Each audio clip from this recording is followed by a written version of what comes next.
close the application. We're going to go live there. I'm going to quickly click this section because I want to know whether I'm actually sitting. Let's go over to editor here. And I want to sit this for a second. I'm very far over that way, so I need to sit about there. Okay. Cool. Let's go back to live. Okay. With us, Tort. Are we ready? Is Tort here? Haven't you? You haven't gone anywhere by now? Okay. Right, we ready?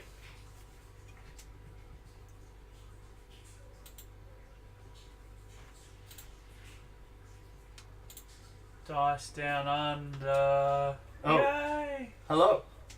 Welcome. Thank you for joining us this evening. I am Murray. This is Chunky. Hello. And we are Dice Down Under. Today we are discussing Judgement With Tort. with Tort. Say hello, Tort. Do we have Well done. anyone apart from Tort In the chat. actually in the chat? We do. We have Andrew Oh, Hello. hey Guns. Guns. Welcome to our channel. I don't know why I'm trying to sound like William Shatner or something. Oh, is that what it was? I don't know. It's just the first thing that came to my head. William Shatner, maybe. Yeah, maybe. All right. Welcome. Today is our discussion stream. So we're going to Hot hot stream, talking Judgement. Not so much playing a game. We were playing a game, and quick it was part of a game. Chunky was kicking my ass. I think that's all that needs to be said. It was going well. You were rolling well and you were positioning well, which made it difficult. But that's alright. That's sometimes how games go. Okay, today we are going to be discussing Judgement and, in particular, Aggressors. Yes. So, a rough outline of the topics we're going to cover. I didn't know if Muzz would want to talk about podstream techno bullshittery. Yeah, I can talk a bit about that. Okay, so well, one of the things we've got set up as well now is the pod stream, as well as being able to get other people in to video chat with us. I'll be using Discord for a lot of this, and I'll switch to the scene that I currently have. I'll actually have to minimize that for a second, as to what it will sort of appear like. So this is going to be us, and me and Chunky here on the right, and our viewers will, our guest speakers will be on the left. At the moment, you can just see it's just windows in the background at the moment, but that's where you guys will appear. So in the next sort of stream that we have, where you guys want to both Tort and... I can't see Tort's pretty face. You can't see Tort's pretty face. Tort, do you actually have a video camera?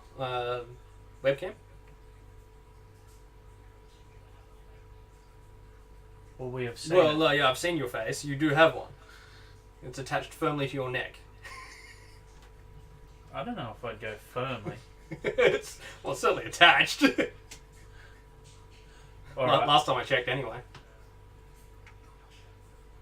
You can't be asked setting up. That's Fair enough. That's fine. I'll go back to the other one. Podstream goals. That's stream goals. That's where we're gonna set up at the moment. So that's gonna look pretty cool. So I might get what have we got next weekend? We could do another stream with videos, or we could actually do the painting. So which would you prefer? Next week's the painting. Next week's painting. So next week will be a painting stream. It's gonna look a bit different, and I haven't quite got it set up yet. But it's going to look something like this. So me and Chunky will be in our corners, and on each side of the screen you'll have us painting. But I haven't set up the second cameras yet. That's what that's looking like so far. But yeah, obviously the cameras will be in a different spot, but it'll be closer to our hands, and you'll be able to see what we're doing. Anyway, that's that. All right. And that's my techno bullshittery. So I'm going to go back to our close-up. Hello. So, our next segment is called What's Doing? So that's where we all talk about what we've gotten up to lately. Yeah. Cotton up. Yeah, man. Smooth. Smooth criminal. Dun, dun, dun, dun, dun. Okay. So I've largely been building Infinity terrain and assembling Affinity models and getting a new computer. Whee! Yeah, so how's your new computer? It's good. It's good? It's running? It's running. It's not crashing. It's not crashing. That's always a bonus. It's always a bonus Yeah. when your computer doesn't crash. And it Particularly gets when you're playing through games. gets through the like 120 other faction turns in Total War Warhammer 2 very quickly. Which is nice. Yeah. Guns, I hope to have guests probably not next week, but the week after. So that's interview stream. interview stream, which will be the And 28th. George has agreed. George has agreed. So we might have to pre-record that one. George's one we will have to pre-record and But we could and probably just post. have that playing while we paint. Yeah. Yep. So 28th Guns, if you can book it in, I might get you on stream to talk Judgement with me and Chunky. So what Right. have you been doing, Muzz? What I've been doing? Well, for one thing, I've been setting up the techno bullshittery. That's one thing I've been doing. The other thing is I've been looking at doing some of my own shrines lately. Now,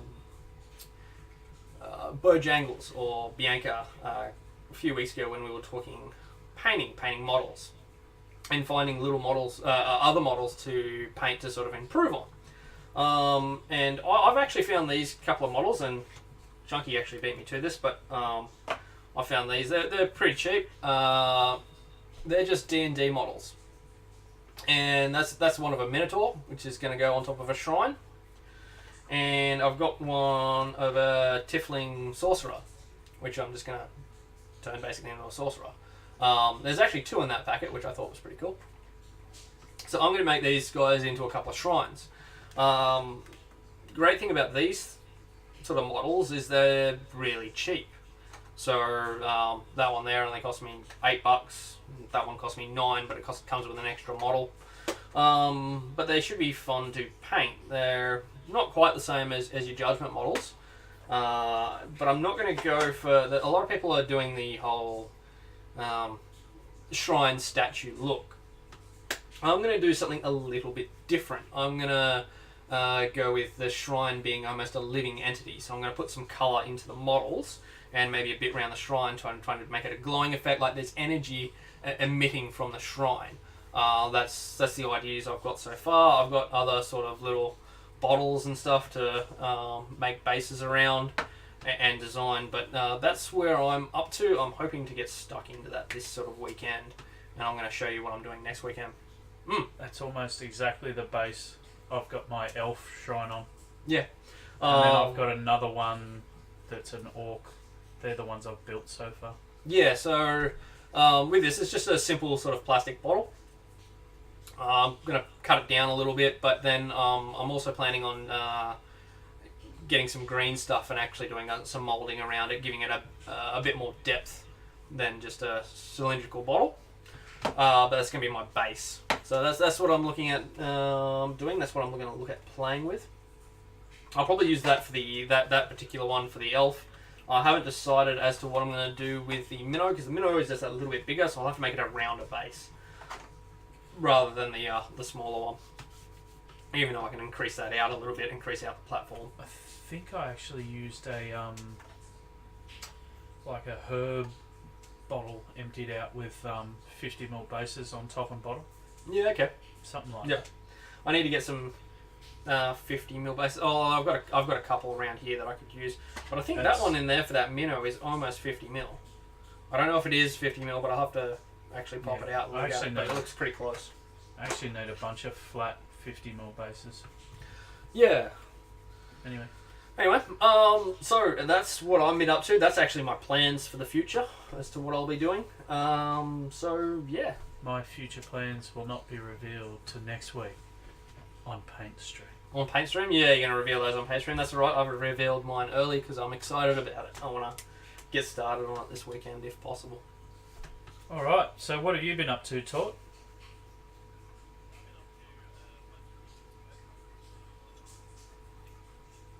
Mm-hmm.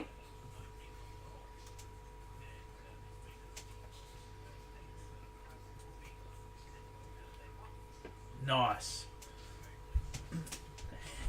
Yeah, so I don't know. You teaching children bad habits. I could only imagine you're doing the good. Was it your grandson you said? No, grandson? Nephew? Tort's been around a long time. Yeah, he has. He's had a good life. I don't know what to say grandson. I was supposed to say nephew. Oh, that's fantastic.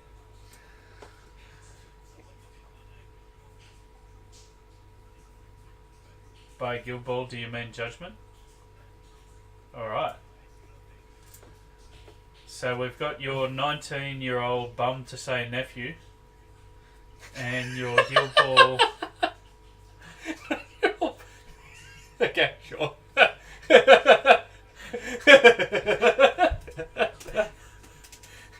Nice.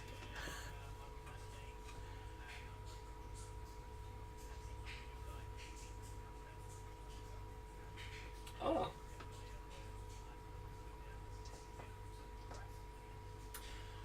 Interesting trivia fact. I don't know. Padstow is my Jeff. first home. Ah. My parents lived in Padstow when I was born.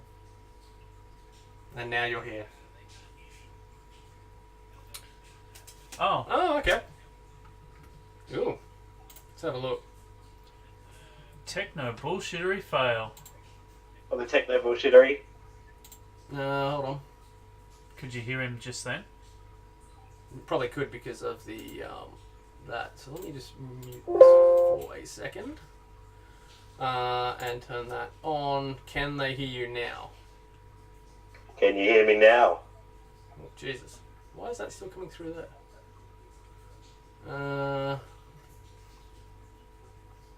Apparently. Muzz, the master of techno bullshittery. Yeah, okay, so that's just playing through that. That's just weird. What have I done wrong? It's very important we get this fixed up before I get to the descriptions of how Jeff got smashed. Yeah, okay. Well, they can hear you now, so we'll go with that for the moment until I can work out what the fuck I've done wrong. So, Tort, regale us with So your I'm gonna tales take of the games Jeff backwards. Smashery. And we'll start with Carl's game versus Jeff. This was the worst game of War Machine I've ever seen in my life. Is that because it was Judgement? Oh, leave me alone, I'm tired. This is the worst game of Judgment I have watched in my life. Including mine and Murray's epic shitfest. You know what? I'm going to call them equal. It took 45 minutes for one of them to get a solved. Yeah. Well, am I still coming through? No, we were stunned. Yeah, sorry. I'm still looking at what the hell I've done wrong here. Can you say something again for me and let me know if Tort's still coming through, or has he stopped? No, I don't think you're coming through still. So neither of them took Soulgazers? Kyle took Bastion, Skull, and Thorgar. And Jeff took Astariel, Marcus, and Brock. Yep. And Slugs fucked for about 3 hours in a 3v3 game. And Kyle won 4-0. Right. It was awful. Well, how long did it go for? Did it go for 2 hours? Because if it went for 2 hours, then I might consider it awful. It went for at least 2 hours.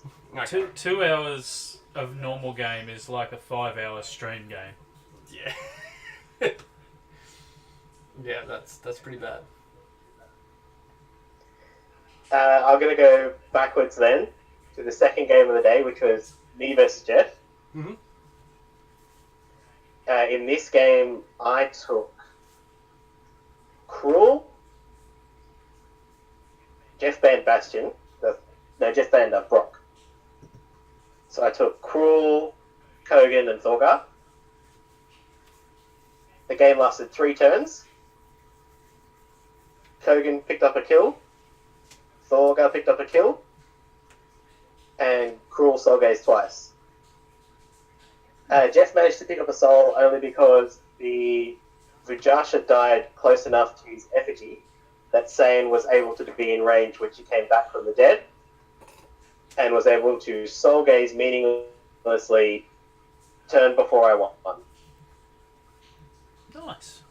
Okay. They can't hear me. No, he's saying no story can still hear you. Hear him. Yeah, it's because I changed it back from what it was. And then the first game, which is the one I wanted to talk about last because it feeds into the other thing I've been doing this week. I took Rock, Thorgar, and Cruel. And Jeff took 3 completely irrelevant models. I don't even remember. And it made no difference. So, this is something you can do on the swap map with the forward effigy. What I did was I set up so Cruel could soul gaze first turn. So you kill the Vujasha, it spawns a soul, Cruel moves up, picks up that soul, you get a soul first turn. So, this map...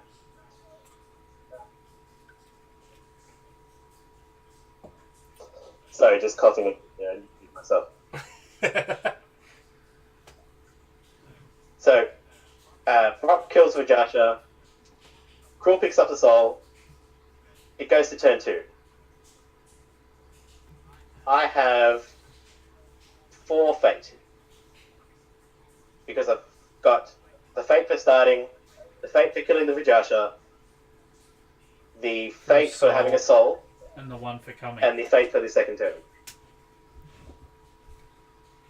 I charge the effigy with Brock.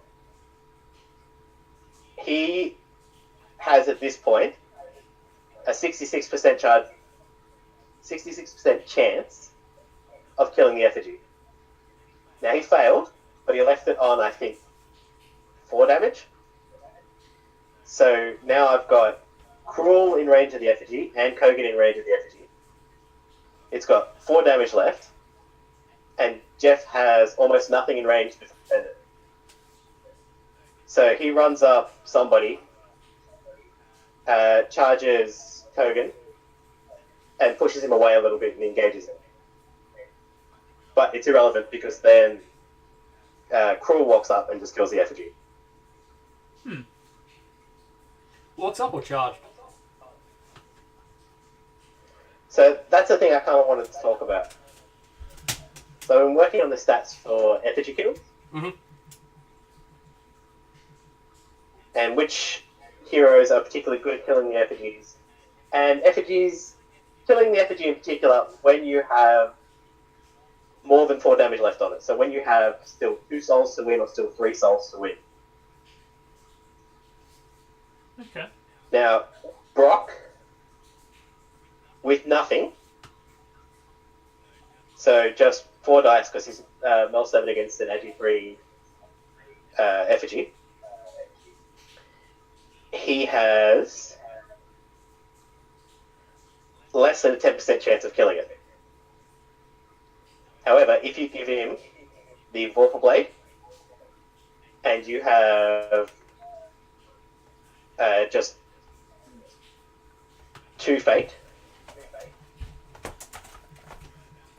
70% chance of killing. Sorry, not 70. 70 is for 4. You're at about 50% chance of killing it. If you can get 1 more dice, then you get up to about 70% chance of killing it. You got 4 rerolls. He can do 3 souls damage 2/3 of the time. The other one who can do a lot is Kogan. So with just Battle Cry, if he can aim at an effigy,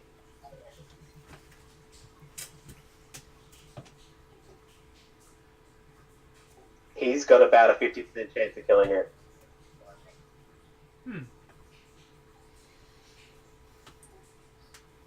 Yeah, okay. And I've pulled up the odds for a bunch of other stuff as well.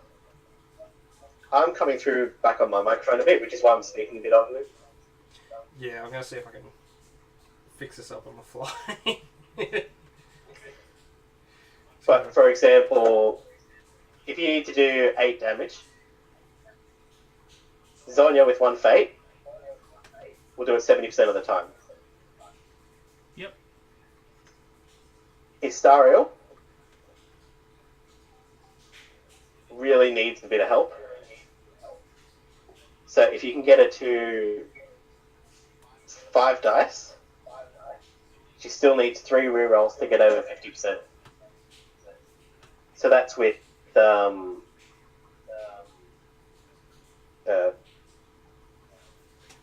Ring of Power. Yep. But the good thing about her is you can send someone in first, and then it's very hard to stop her.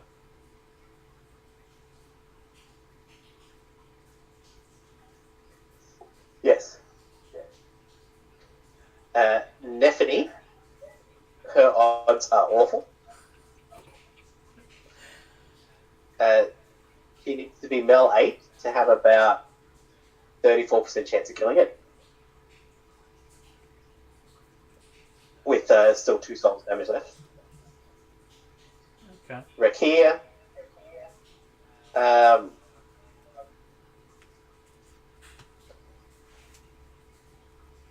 Even on just 3 dice, we'll do it pretty solidly. So that's even if you have somebody else engaging Rakia as he comes in on the throne.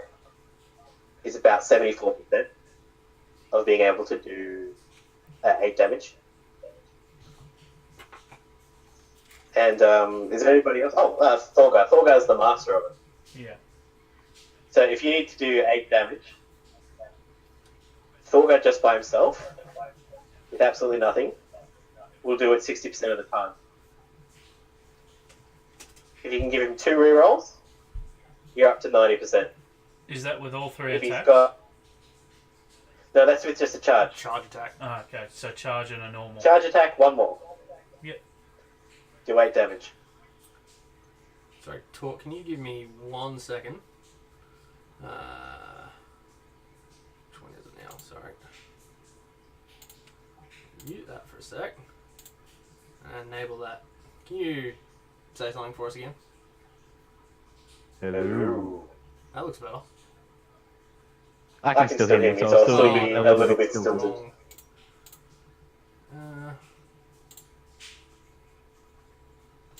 Why do I have audio coming through here? I shouldn't have audio coming through there. So these stats, these are just being able to do 8 damage. So if you need 2 souls to win. Brock and Hogan can both do enough damage. Take out entity by themselves, even if they need 12 damage. But nobody else can actually do that. Okay, Holy crap, I'm no longer hearing myself. I This think is I've amazing. I think I fixed it.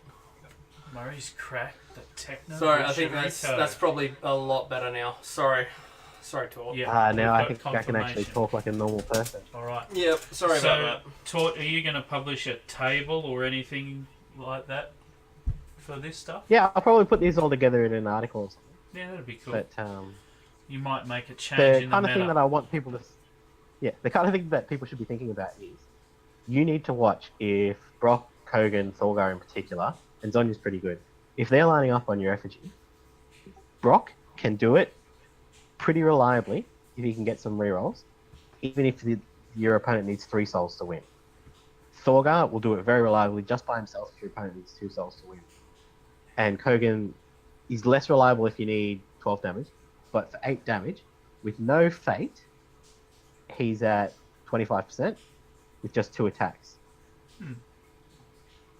With 3 attacks, he's looking at 60%. Nice. with no fate and Heartseeker, he can do 8 damage over 80% of the time. So these guys, you need to protect your effigy. You need to be watching out for it, and you should be looking for it as a player. So if there's a forward effigy, you should be looking, can I get Brock in charge range of the effigy? Can I get Thorgar in charge range of the effigy? Can I get Kogan within 6 inches of the effigy? So that's, and really put that clock on your opponent. That's somewhere where someone like Styx could really get you an unexpected effigy kill. Yeah, Styx is amazing at enabling these guys. Yeah. But even bring just someone forward. Brock and Thorgar, they both charge 9 inches. I'm even thinking If you can someone just get like them within 9 Zaffin. inches of the effigy. Yeah, Zaffin with 2 shots. Zaffin with 2 shots. Problem is he only has 2 shots. And you've got to get him set up there.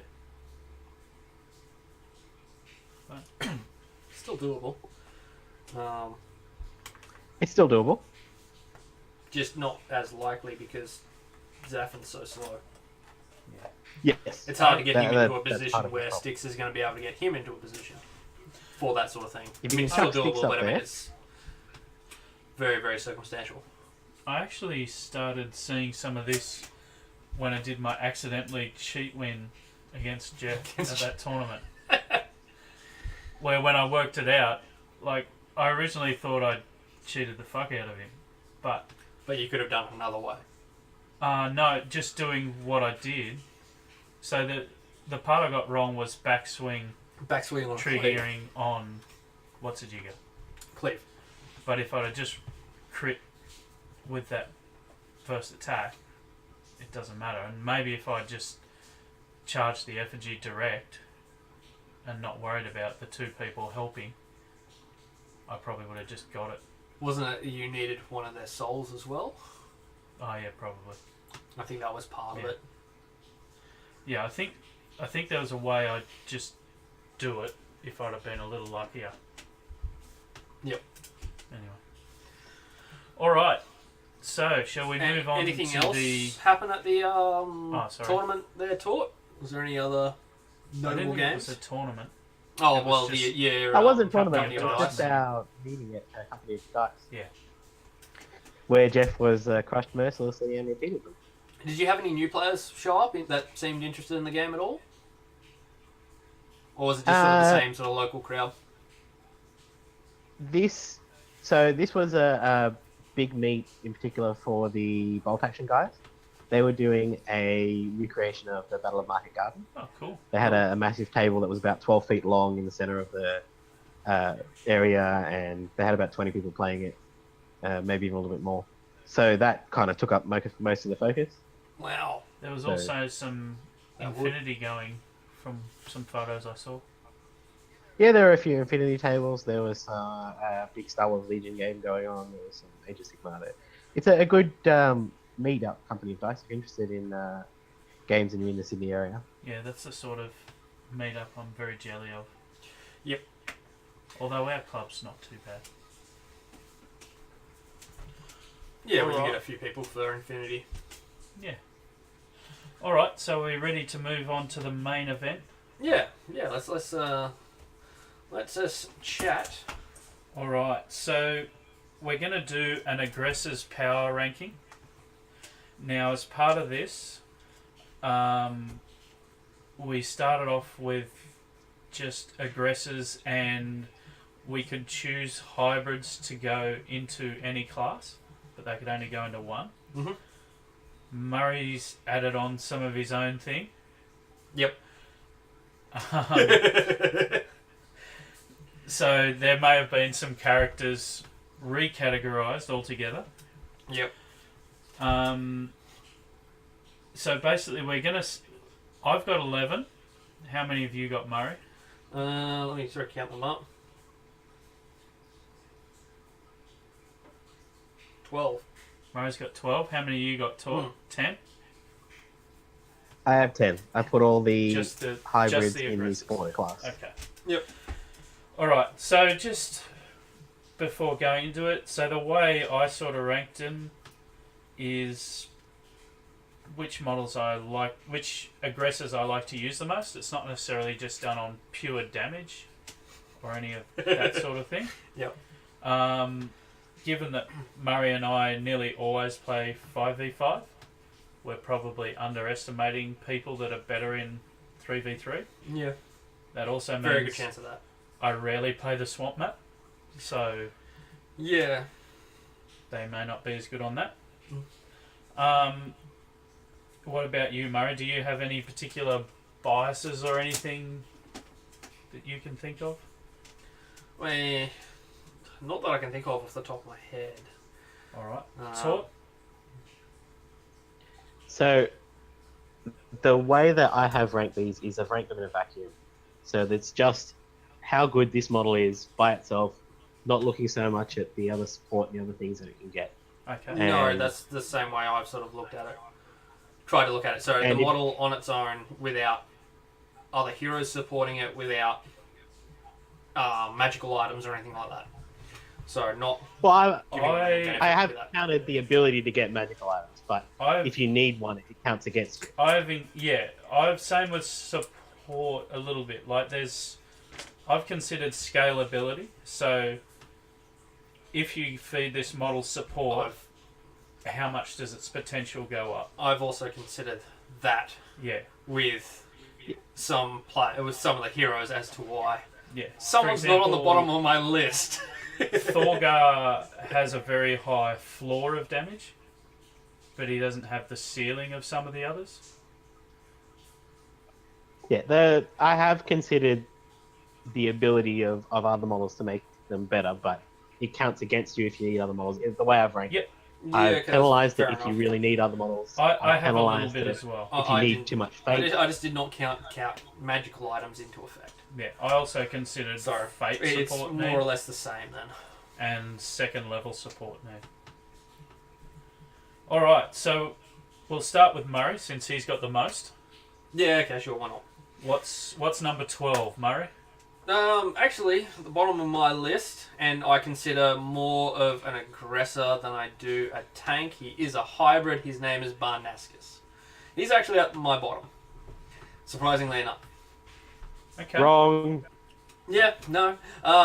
And I do have a little bit of reasoning behind why he's at the bottom. And it's like to really sort of utilize his potential damage, you need to be rolling certain dice. So you need to really sort of need to get that 2S to get the extra true damage for both his two attacks. Short of that, he's also on the verge of me considering him more of a defender than an aggressor. But he is that hybrid, he is between, and that's sort of why he's on the bottom of my list. It's probably at this point that I should say one of my other biases is Murray being 4 dice fuckface. Yeah, I did not take that into account. I did not take my dice rolls into account when judging these characters. I judged them purely on their paper alone. It may be colouring my rankings a little bit. Barney's number. All right, so 12 for me. for those who are voting, betting on Neffany being Murray's lowest, you lost. Yep. Although technically, not an aggressor. So Technically not an aggressor, so all right. yeah. Well, I think I'm going to cause some shock. Mhm. My number 11, my lowest ranked, Mhm. Zaffin. Yeah. I find him too static, and that makes it very predictable where he is, which means you can normally stack cover against him fairly easily and mitigate his output. If yeah, okay. No, that's fair enough. Yep. Tort? Tort. Who's Do your you want bottom Murray of to the rank? do his 11 first, and then I'll do the first? No, I was more giving you an opportunity to tell me how much of an idiot I am. Well, I'm going to reveal my number 10 then, because it's Oh, Zaffin. okay. All right. Is it also Zaffin? And I've got notes for why I ranked him as the lowest of the aggressors. He's Because- slow. He only has 2 attacks max. Yep. Yep. Can't move into twice. If you move, you only get one shot, and if you need to move twice, you can't shoot at all. He doesn't have supplemental abilities, so he doesn't have any support abilities or any kind of non-damage himself abilities that affect his own damage output. Yep. And the other reason that I'm not entirely... the reason that I'm particularly flaccid, that's the category I've put him in. I've ranked all my aggressors as flaccid, semi, or fully erect. Mm-hmm. The other reason he's in the flaccid category is the 1 inch melee. Yep. No, he's definitely in my flaccid. Which means that you can engage him from 2 inches away, and he's in a lot of trouble because he moves in, he loses his attack, he moves out, he gets a free strike. If you want to try and dodge it out, you need to roll 2 hits, not just one. It's a big drawback. All right. So Murray, what was your 11? Would you like me to reveal my 11? Yes. Zaffin. Wow. Okay. for the exact same reasons. To be honest, with his lack of movement, it really takes away from his actual. I almost think he needs, and I cringe to say it, a bit of a range buff because of how freaking slow he is. The only time he's going to be of use, or like a bit more of use, is when he's playing with sticks, where sticks can move him around. Well, the other thing he's going to benefit so much more with sticks. Now that he's 9 inches and can get charged. You have to have people in between. That's exactly right. You've got to put him a bit more forward. You put him a bit more at risk, even though he's a bit of a tough dwarf. But I mean, it's you want to be shooting that gun. You don't want people charging at you. You want something in between. And can I clarify too? Yep. That I don't think that he's bad. No. But I do think he is the weakest. No. He's just one of the hardest aggressors to use at the moment. Particularly in the 5v5 games, from what me and Chunky have been playing. I often found, and I was trying him out again this afternoon. I wanted to see how well he would do. He does okay, but it's nothing special. And I think there are better aggressors out there at the moment. The fact that ranged gets -2 from hard cover, and that his vectors are so predictable, he's a lot easier to play around than the others. Yeah, definitely. His biggest drawback, I think, is just his movement. Yeah. Guns is pointing out the Cavato interaction. But again... Yep, once again, but he's... At this point, that's him relying on another character to do well. Whereas with... We're counting the characters by and needing themselves. the other characters to be near him as well. Yeah. Yeah, Styx will really help him out. Cavato will really help him out. And because of that, he's dropped very low on my ranking. Yep. And I'm guessing, well, from what we've heard so far from both Chunky and Tort, also on their ranking, it's dropped him quite a bit. Yep. All right. So on to my number 10. Nephany. Yep. So this is the pre-Arad. This is the current level Nephany. Yeah. So low damage output, and she just doesn't have enough trickery at this point. So I still rate her above Zaffin because just the pure mobility that she's got gives her more utility than him. Like, I can at least throw in the way of someone else that's vulnerable and have her take the hit. But yeah, the damage output is what really lets her down. So you say low damage output? Yeah. But she has a better theoretical, I suppose, in inverted commas, damage output than Brock. Against what targets? Yeah, what are you comparing that to? Not so much against a particular target, but what I'm saying is she gets up to 6 attacks. All of her crits do 4 damage, which is the same as Brock's ability to get a backswing and get a solid with his crits doing 5 and his backswing doing 3. Yep. And then on top of that, she's able to do a fate damage. So with enough assistance, again, she needs that assistance. Yeah. But with enough assistance, she's got Brock's damage output. Yep. That's a very big caveat. And using a fate. That's one, using Fate. Two, getting She has crits on Brock's all your dice. damage output. She has Brock's damage output regardless of whether she uses the Fate. The Fate takes her above Brock. Yeah, in practice, that doesn't happen. Yeah, no. Agreed, In in practice, theory it and on paper, but as Chunky just mentioned, in practice, in game, If she had It the takes a 2-inch melee lot to range, set up. maybe.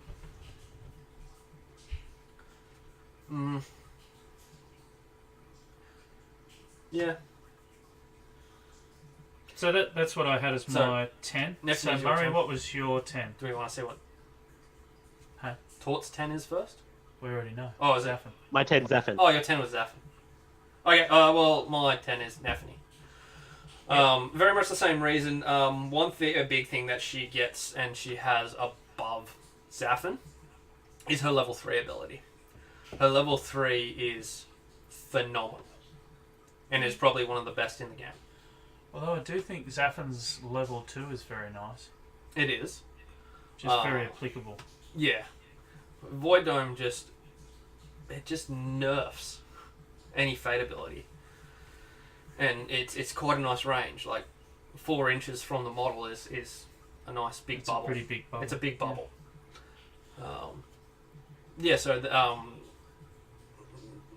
That's why she ranks higher than Zaffin for me with Void Dome. So what about your 9, Tort? Well, you'll be shocked to hear that my 9 is Nephany. Okay. Yeah. Yep. We've actually had a lot of agreement so far. Anything to add there? Basically, I've got my notes of what's been said so far. Yep. That she needs so much dice fixing to get that same kind of output as a top aggressor. That her level 2 ability is weak, that 1-inch melee is bad, and that while she has a half decent Fate ability, the damage return, you generally only get 1 dice. There haven't been we're talking pre buff Nephany here. Yep. Yeah, So, of course. It's really, really hard to tag 2 models. Yeah. So you're only getting 1d6 damage for a Fate. Which Yeah. isn't... It's not great on an aggressor. Anyway, yes. Yeah, if we were talking possible errata Nephany, she would be a lot higher up on my list. Oddly, yeah. She would be toward the middle. I need to play them all with the buffs. With the buff? I'm not sure I can judge the utility of that yet without playing it. No, that's fair enough. She goes from flaccid to semi for me. Yeah, that's it. That's the same for me. Yeah, she goes to that middle rank, which is of aggressors. Alright. So my number 9 is Alan Deere. So he's Wrong. he's got no escape mechanic. His base damage output isn't. It's 2, 3, 4. And the Fate ability is kind of aspected. Like it's either really fucking useful or just not at all worth it. So that's my thoughts on L&D. So tell me why I'm wrong, Tort. 5 damage on a crit. It's amazing. At range. Oh, you mean Well, on the marked dude? On the mark, dude, yeah. Which you can change that to be essentially whoever he's coming up against. That costs you a Fate to change it, doesn't it? It costs you an action. Oh, Yeah, an action. so that's Okay, a sorry. shot. Yeah. So It's- that yeah, yeah. 5 damage is huge. He can set multiple models on fire, and fire is massively big. helpful. It shuts down so many abilities. It is Second best strong. condition in the game. But it's also, like I said, it's not as utilitarian a Fate ability. Like it's someone like Kogan's or Astariel's, where it's just nearly always good.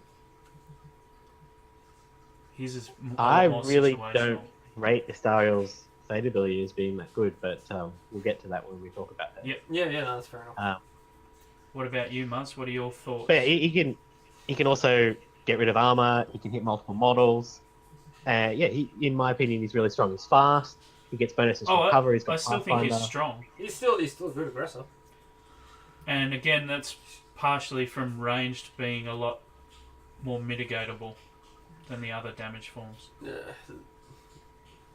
The reason he sort of went, I'm going to reveal that he is lower on my list.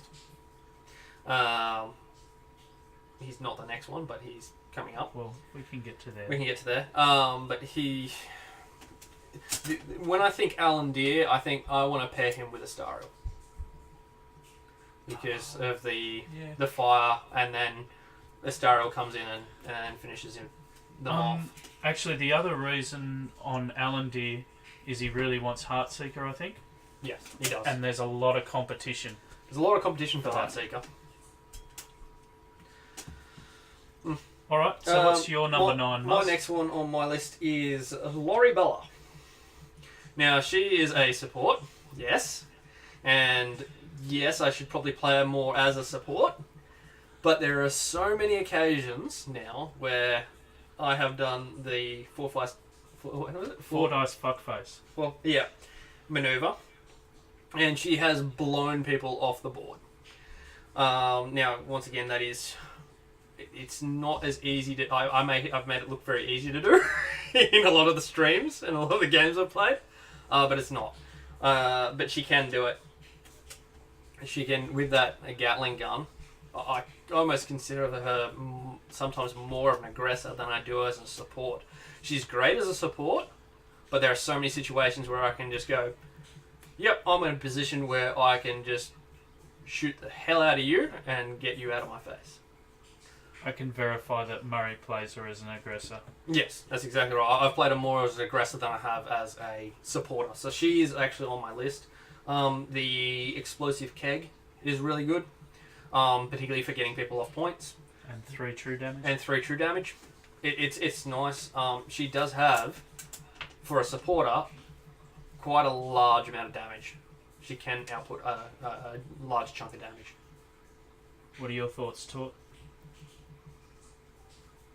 He's stunned. I put her in the supporter category, so... What are your thoughts I on rated Murray her as a rating supporter. her as an aggressor? Well, he's obviously wrong, but that's never stopped you guys before. She does have pretty impressive damage output at times. Well, considering she's been If you able can knock to a model one down, round she's an Thorgar A-ball. with Res, and one round Kogan with Res, I think she's up there in terms of damage output. And that's full health, Thorgar and full health Kogan. She can just... And they weren't knocked down. They're not knocked down, standing up, and able to just wipe them off the board. I think with 3 Gatling shots. I think this is by Muzz being 4 dice fuckface. Yeah, that one is a little bit. Well, that's the reason she's actually in my list. It's just because I've just gone absolutely ham with her.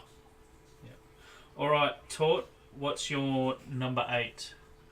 Or are you 9? So, my number 8 is Istariel. Stariel, okay. So, I like Istariel, Wow, but her damage output is low. you're wrong. Her fate return is low. You don't get a lot of damage for the fate. Yep. She's very good as a counter to Brock and Warbands with strong healing. But, she just doesn't do enough damage at range for me. And obviously she's got no melee capability at all. Yep. Okay, well, I certainly have her ranked a lot higher than this. Yes. So we can get on so do to I. why you're wrong, Tort, later on. There's reasons why she's ranked higher for me, but Yep. I do see your point. The having no melee, that is quite annoying, but she She's still got the works escape so. mechanic. She's got the escape mechanic, and that is so good. She's- And yeah, we're all gonna say it. Wrong, Tort. There we go. yeah, her ability to stay safe while delivering the damage is what really does it Yeah. for me. Her escape. Yeah. It's really good. Alright, so my number 8 is Zonya. Who again Yeah, fair enough. has no escape mechanic. She's quite squishy. She's one of these models that you get her in the right situation and she can be absolutely dominant, but I find it quite hard to get her there and keep her alive. Yeah. I find she just dies. Yeah, no, that's fair enough. Tort? I have her ranked not too far away from us, so yeah, I'm not going to complain. Yeah. She's in the category I rate as 7. Yes, Alandir and Zonya are both semi-erect for me. Muzz? Well, my number 8 is Alan Deere. Okay. He's Wrong. got, well, it's not too far away from where everyone else is ranking. Well, actually, I don't know. We haven't got to Tort yet, have we? No, I'm close to where you are. So, he's got great range. He's got amazing movement. And he has fire. But, I don't know. I still don't... Is I don't Tort see biased towards Alandir because he annoys the Minotaurs that Tort really loves? Yeah, it could be the reasoning for it. Alright. What's your 7, Tort? Are we up to my 7 already? Yep. I believe so, yeah. Did we skip 7th, your I 8? have Rakir. We've done your 8, hasn't we? Haven't we? What was your 8? My 8 was the Stariel. Yeah, okay, yeah. So So, 7. So you're 7. So Rakir. Rakir. Yeah, Rakir. Mhm. So the reason why Rakir is ranked 7th is, again, the one into the lead. The fact that he really needs dice fixing in order to get that poison off, and the fact that he needs fate. It's just that he's so fate hungry. I've talked a couple of times to the locals that I compare him to the Thierry Henry of Judgement Aggressors. So for people who don't watch soccer football, they'll have no idea what I'm talking about. But he was a player who choked whenever it got difficult. And that's where I think that Rakir is. That in a game that you're winning, Rakir will be your best aggressor. And in a game where fate is tight, where a lot of your models are dying and you don't have the luxury of escaping back to safety, Or he's just awful. having fate to spare. Yeah. Yeah, exactly. Well, funnily enough, Rakir is also my 7. I have him over Zonya because he does have an escape mechanic. And he's got that resistance to ranged, which is becoming more of a thing, and may become more of a thing once Wave 2's released. Mm-hmm. Yeah, I find he's very vulnerable to bad dice runs. And so that means you've really got to manage him well in terms of deciding when to just cut your losses and run. It's also his fate ability itself can actually cost you another fate if you roll poorly. Well, that's part of that risk management. You've just got to... A lot of the time, I think you've just got to be willing to just go, okay, I'll leave that guy on low health. Yeah, that's it. Yeah, that's right. Alright, so what's your 7, Muzz? My 7 is Zonya. She has great damage output. She has a lot of dice. She's very squishy. My problem is she's just can explode so quickly. She'll either get you and smash you away, or she'll get smashed away herself, particularly if you leave her up front. She relies on someone else to get her out of trouble, So, which in this case would be Styx. So Zonya sits there on my list.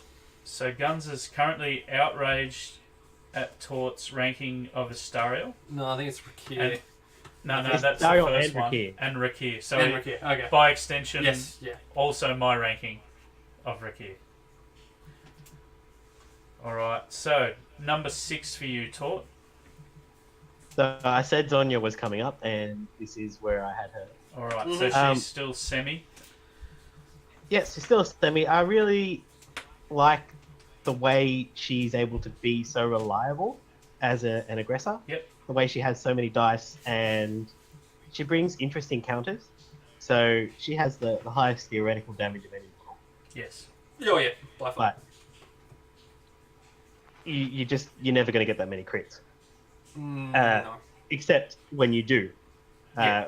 For example, when you have Zonya facing off against a stone-formed Dawnrucker. Yes. I had her start in melee against a stone-formed Dawnrucker that I was playing, and she did 18 damage. Yep. Through 3 res. Yeah, that's And solid. there aren't a lot of models that can do that. No, there's not. And she also is very good at hunting down the high agi models. And yeah, Yeah, she is the elf bane. she's solid. But she just dies too easily. Okay. She does die too easy. So, my number 6, and this is into my fully erect category, is actually Barnescus. Yeah. So, I find him very versatile in his damage. He can do it at ranged, he can do it in melee. He's got 2 useful conditions, fire and knockdown. The true damage just gives him, he's not fate dependent, it just happens. And I just find, and for me, and it may be I just haven't had enough games with him yet, but I find that ability to shoot multiple people not that hard to get. I actually forgot about that ability. And when you're hitting 2 people at once, you don't necessarily need that many dice to rack up damage. No, and there's also the potential of just setting them on fire. Yeah. Which is nice, because that means they've got to shake it with fate, and if you can put 2 people on fire at once, it's pretty good. Yeah. And he's also fairly self-sufficient. He's got his own heal.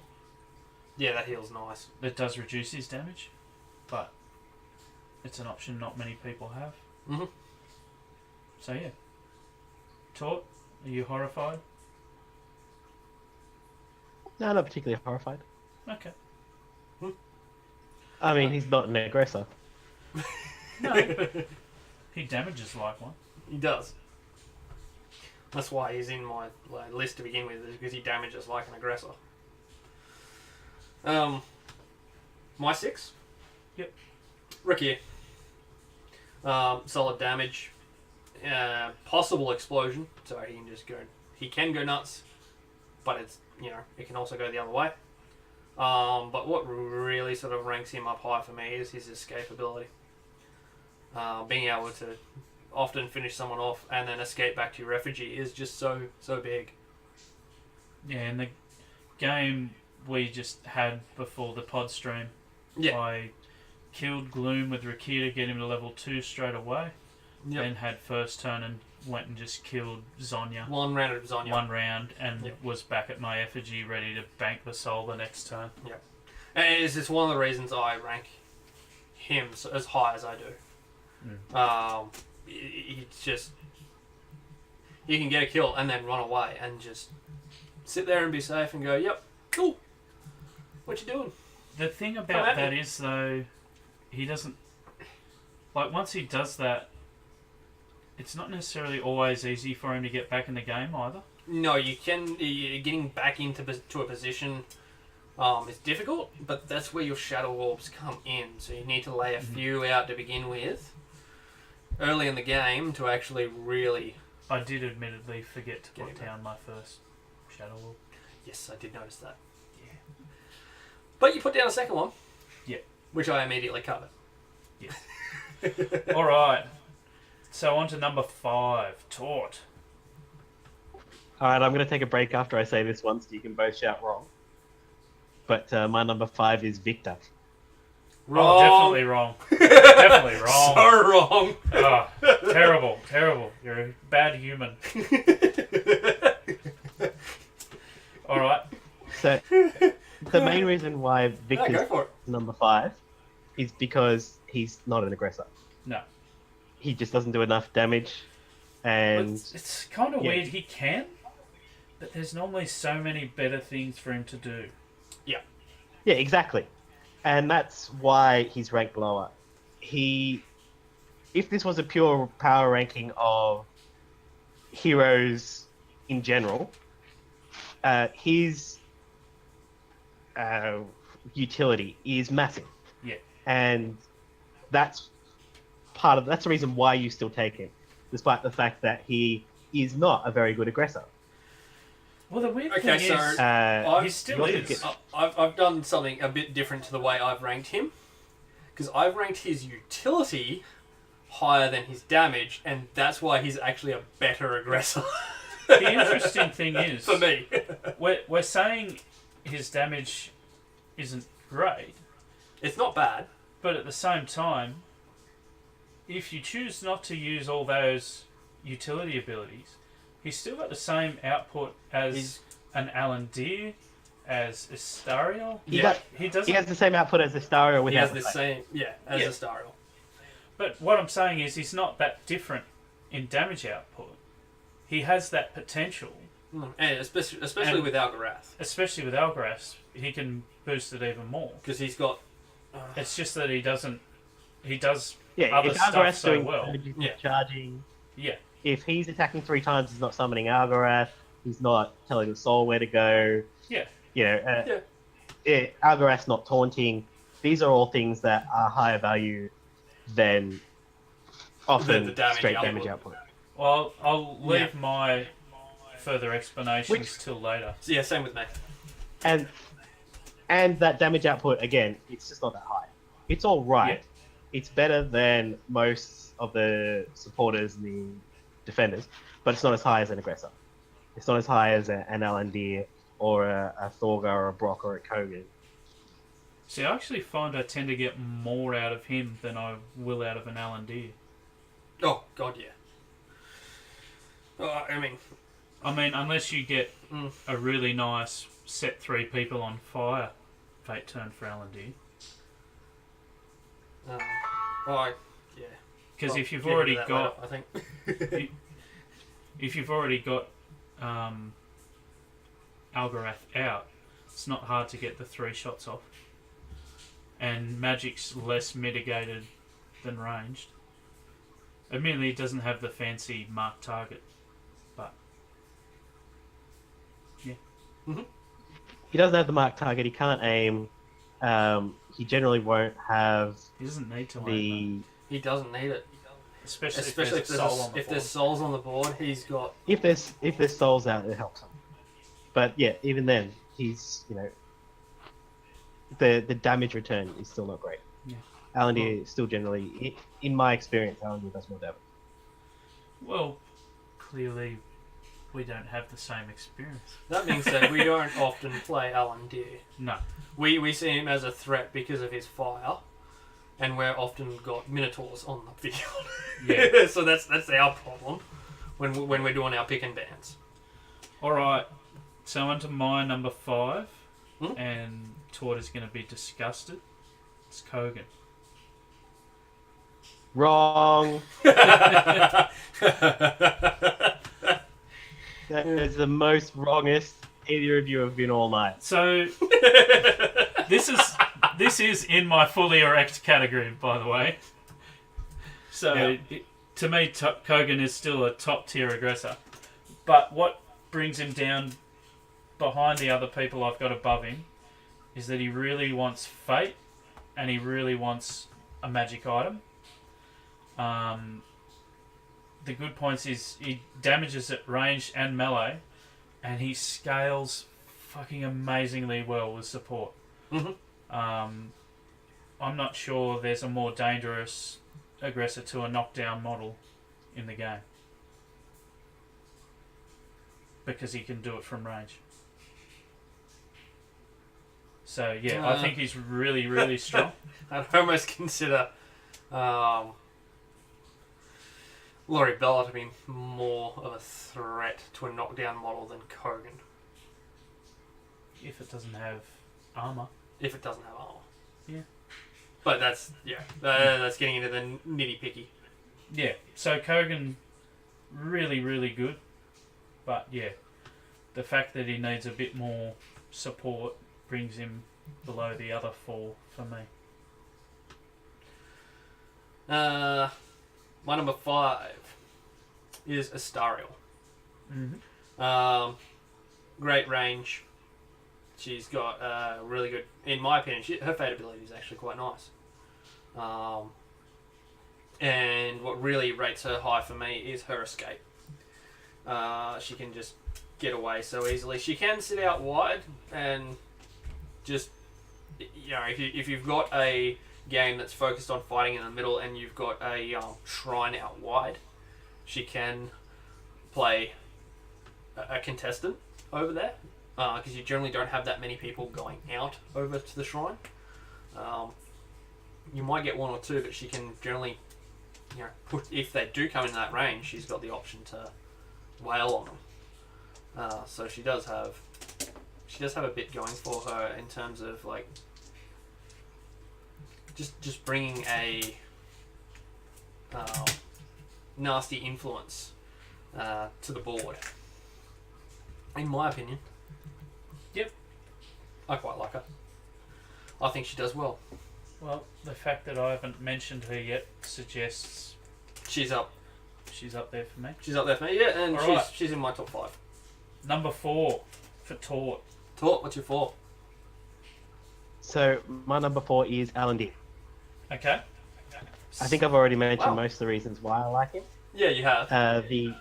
The main reason that he's a semi and not a fully erect for me is the 1-inch melee, and the fact that range attacks aren't quite as great as magic attacks, and he doesn't really have that much compensating for it.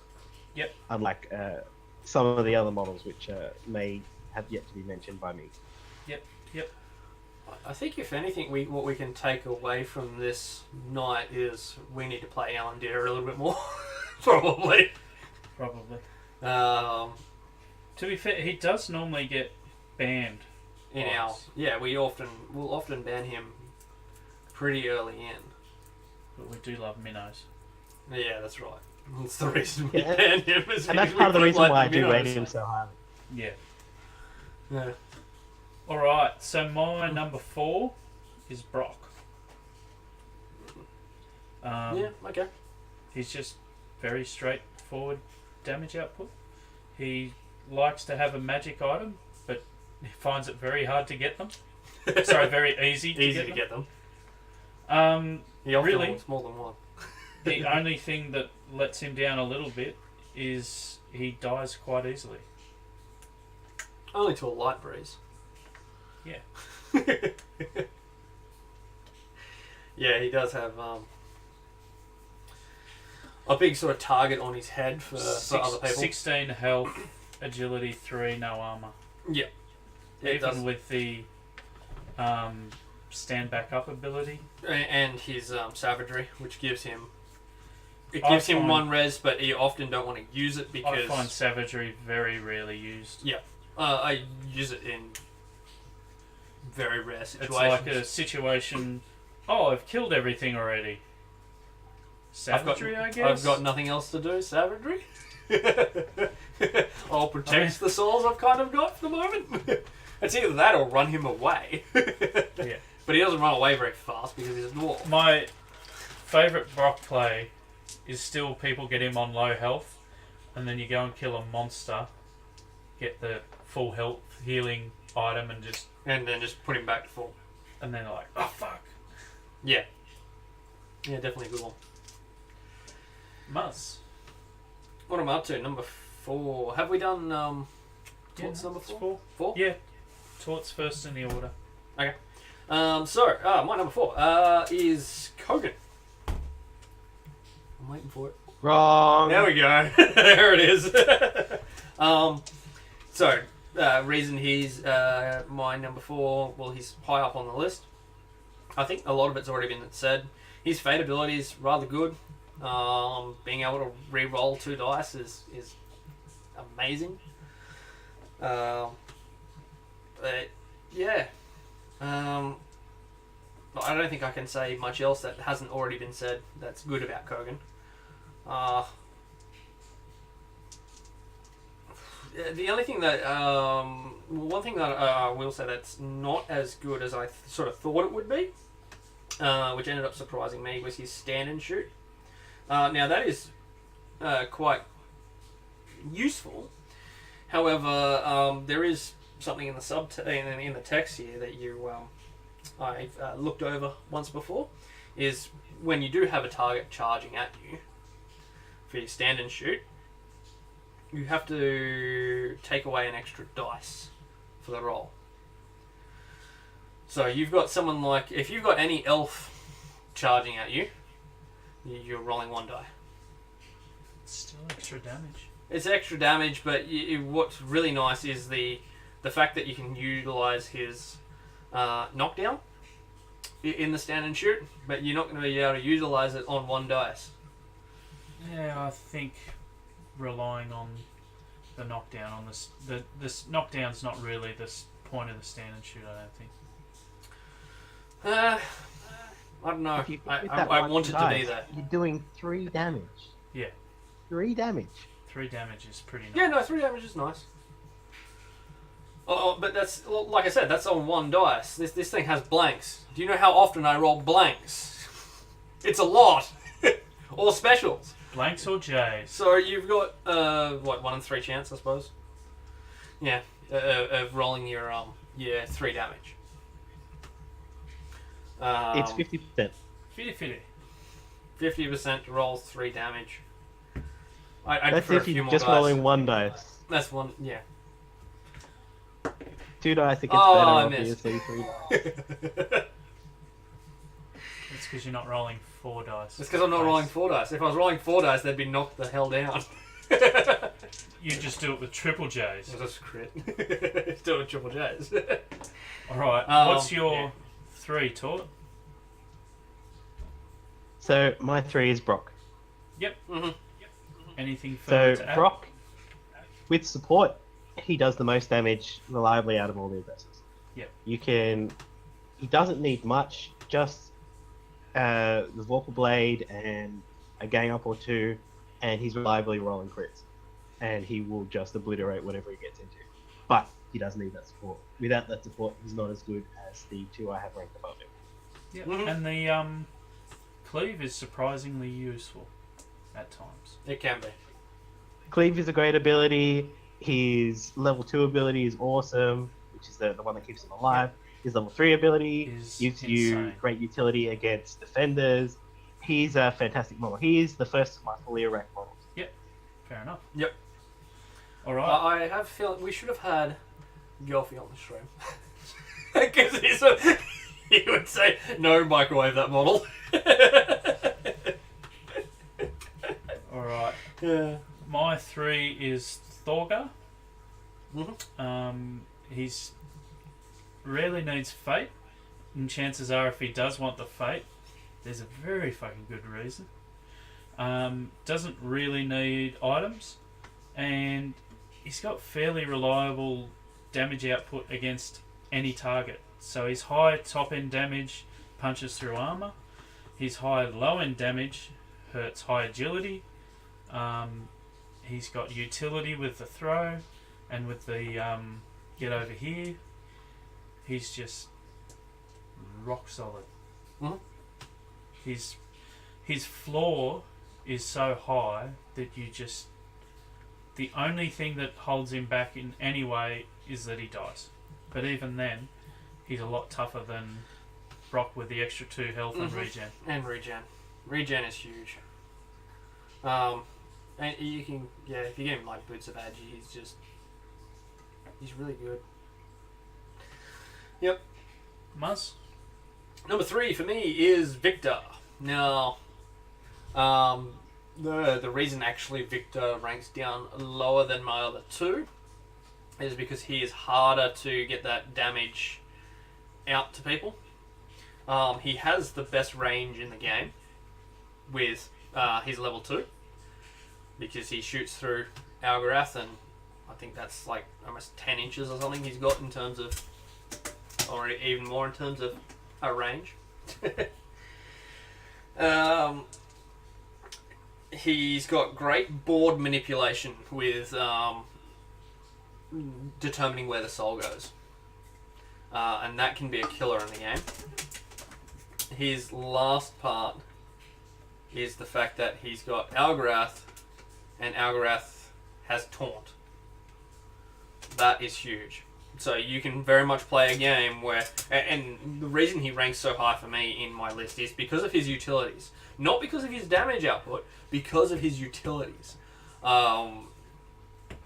are so amazing that you often don't use his damage output to its full max because you want to do his other spooky stuff. Which could be getting Algorath out. It could be manipulating where the soul's going to be. That pushes your opponent toward you, toward that soul, and you then use Algorath to taunt a model, and basically I'm going to shut them down if you've got other people standing in front. It's just... He's just so versatile, and he just has so much going for him. He's one of the highest on my ban list at the moment because of the amount of stuff he can do. Particularly on a map where you've got 2 soul pits. Or even on the swamp map. I want to see how he goes on the swamp map. I don't think he'll do as well, but with the amount of souls you can get down on that map, he could go nuts. I played a game against Gelfie where I banned his Skullgazer, and then there were 4 souls on the map. And Algorath was just regularly blowing elves in combat off the table. Yeah. One of the other, so one of the sort of nice things with Algorath and Victor, you've got the opportunity, you can shoot them 3 times and then have Algorath go in and charge afterward. Yeah. And put out that little bit extra damage. Provided you have summoned him the previous turn. Yeah, exactly. Yeah, that's why he ranks a little bit lower for me, is because 1, he needs the fate for Algorath. He needs it. And 2, he doesn't quite output as much damage as the other 2 on my list, at least consistently through every turn. Yeah, if we were ranking aggressors and supporters together, he would be much higher on my list. He's amazing. Yeah. Yeah, and yeah, that's true. That is very true. All right. What's your number 2, Tort? So my number 2 is Thorgar. Yep. Mm-hmm. So again, we're in my fully erect category. Thorgar is just brilliant. He's got excellent fate abilities. He's got excellent damage output. He doesn't need support. He's got everything. He's just amazing. He's harder to kill than Brock. He won't do as much damage with support, but he will do more damage without it. And yeah, he's just... I can't say enough about how great he is. No, that's fair enough. All right. I'm going to have to defend myself here. I have Astariel as number 2. Ugh. Wrong. Yep. So, I'd almost say wrong. so there's just some... And I actually started out as someone who did not like Astariel at all. Well, now, are we talking pre-errata? Yes. But Just- even a lot of the things I've found out since I've really started playing a lot more with her, as Tort said, the fate ability isn't actually super great. But that's actually part of the reason I like her. So she's very difficult to pin down. She's capable of operating with low fate and no magic item, but she scales well with them. The fate ability is actually very binary as to when it's good and worth using. Normally it's if it'll kill someone, it's probably worth using because it's going to pay for itself in fate later on. Yep.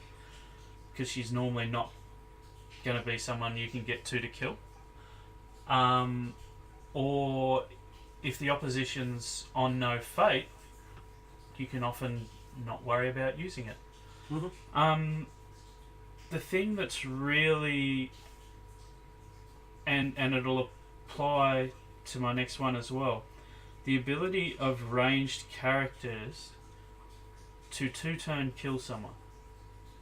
So you do your damage the first turn, and then you can early activate the next turn and finish them off. Yep.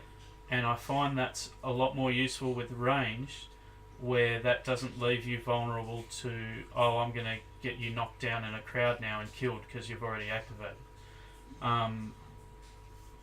And the other thing it does, even if you don't get that 2-turn kill, you can sometimes completely change your opponent's order of activation for the following turn by just going in and shooting someone twice and lighting them on fire and having them vulnerable to then being finished the next turn. Mm-hmm. So it's not necessarily just about the raw amount of damage, it's about how risk-free that damage is and how big of an impact it can have on the other team. Yeah, it's a bit of a threat projection, I guess. Mm. Like, she does bring a lot of threat to the table. I'd agree with a lot of that. So, I quite Those like it. are things that I agree with, but that I would apply more to Alandir than Istariel. yeah, and No, that's fair enough, I suppose, but the thing I find is that teleport on Astariel allows her to set that up a lot easier than Alandir can, for me.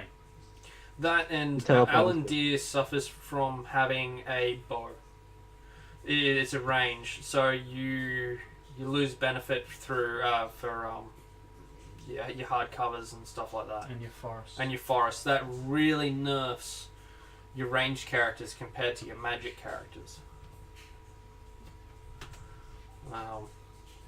So, yeah. But that, once again, that probably applies a little bit more on the 5v5 maps than it does on the 3v3s. Well, the 3v3s do tend to have a little bit of terrain on them.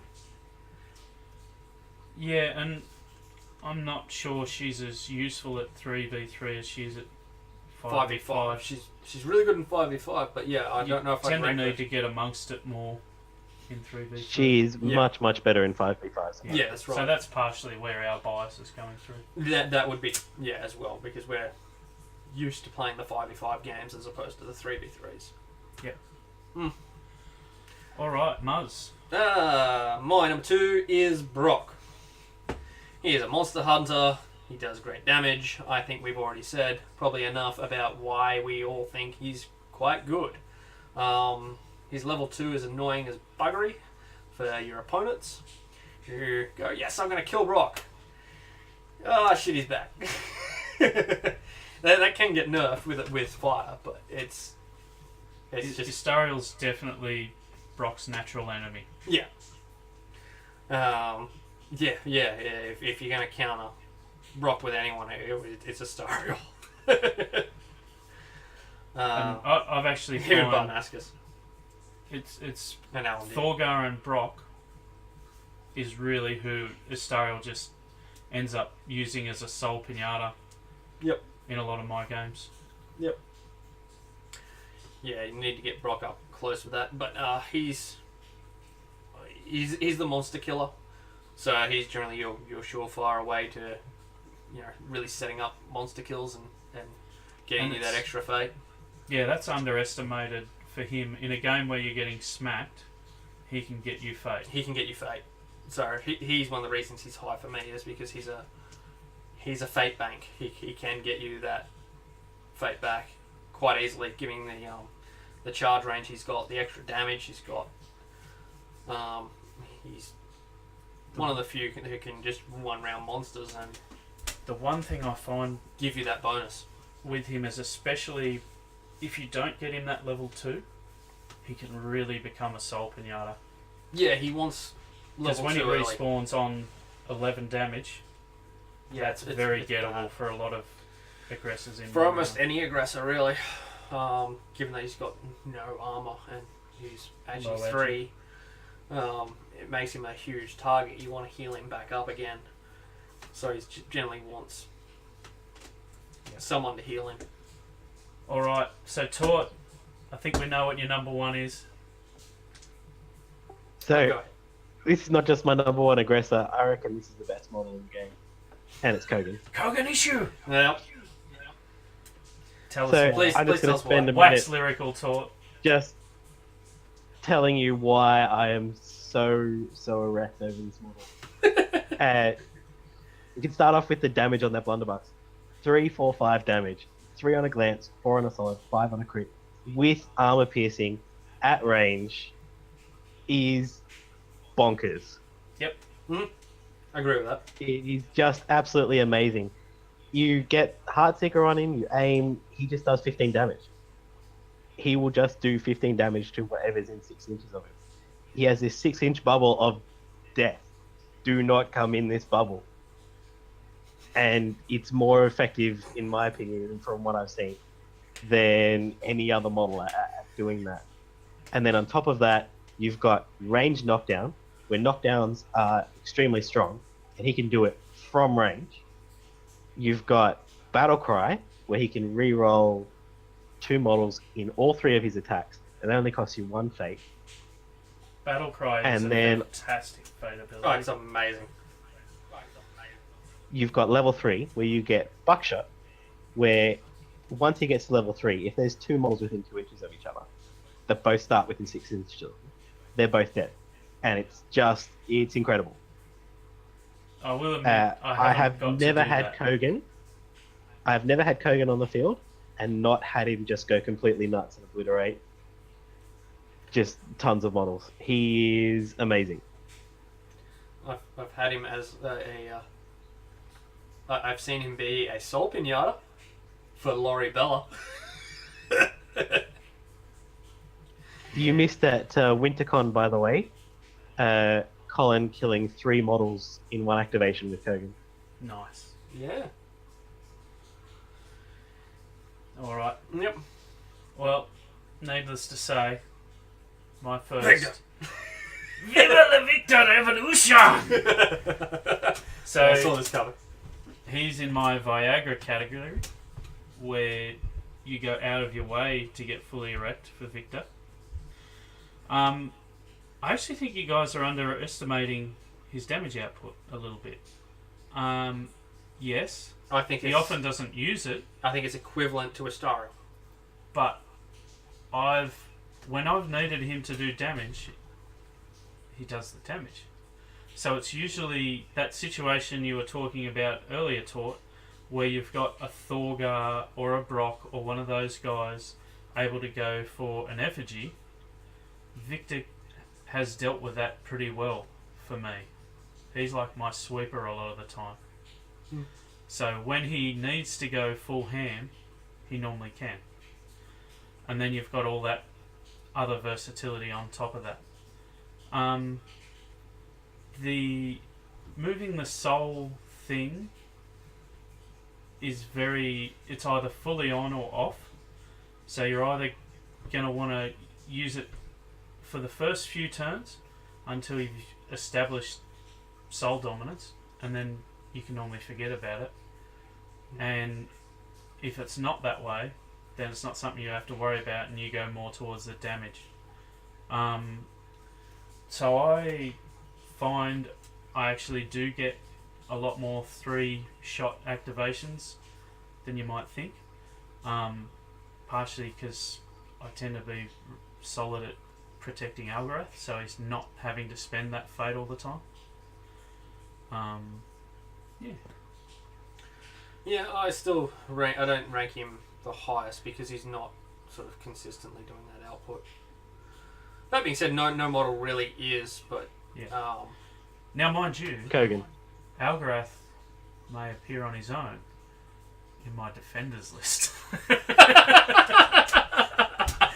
I didn't know we were doing that. Well, and the ridiculous thing is, it's only going to get better. There's going to be more demons. Yeah, I know. Yeah, Victor's once again a hard one to scale because you can pair him now with other demons. It'll be interesting to see how that works. Can I summon a different demon every time?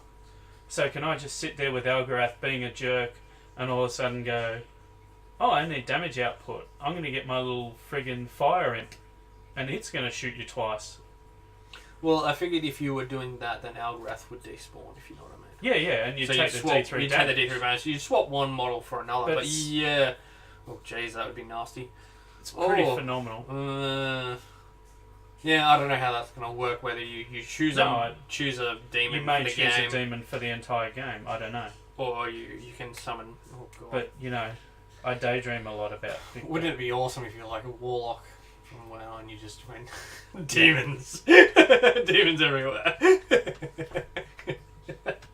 And he also, again, because he's ranged, has that ability to 2-turn kill people, set it up and then finish it off. Yeah, he does. He just doesn't have that final finishing burst like Astariel does, No. in my opinion. That being said, he sits higher than Astariel in my list. He's number 3. I agree. He's very, very good. All right. So what's your number 1, Murray? My number 1 is Thorgar. Thorgar is the number 1. I just think he is the, I don't know, platform that I feel like other aggressors have been built around. His man catcher is just so dumb at level 2. It's easy to get him to level 2. His level 3 is amazing because you Fair enough. don't have to spend the fate. He's not fate hungry. No. He doesn't need to be spending fate, and he's just constantly outputting damage. His weakest point is his health, but he's got regeneration. You can get him a couple of defensive items, or a defensive item, whether it's the Agi, whether it's the Res, or you want a Leech Blade for him. All options are good. He's just... I just see him as the best aggressor in the game. Now I'm happy to be proven wrong by that, but Fair enough. I see him as the top. So Muzz, one thing you didn't do, where was your flaccid, semi-erect and fully erect tiers cutting off? Okay, so my erect was Thorgar, Brock, Victor, Kogan and Astaro. Yep. My semi is Rakir, Zonya and Alan Deer. And then a bit more flaccid is then Laurie Bella, Nefany and Zaffin. Okay. Although, yeah, once again, Laurie Bella is on paper. When I'm using my 4 dice fuckface abilities, she's up there with erect. But that's she gels well with your superpower. she does. Yeah, that's the only. Yeah. The only reason she's down on the list is because on paper she shouldn't do as well as I seem to be able to play her in terms of damage. Alright, so Tort, what do you think our biggest drugs things are that you just think we're totally out of whack? Astariel for me? Astariel, she's not bad, but she's not good. That's where I have her. She's at that stage where if you want somebody to do consistent damage from range, you do consistent damage from range. But she doesn't spike, she doesn't do big damage. She doesn't do...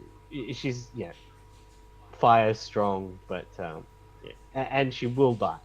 She has escape, but if somebody gets to her, Yeah, I just she's not... rarely find that happens. Yeah, it's pretty hard to get close to Astariel.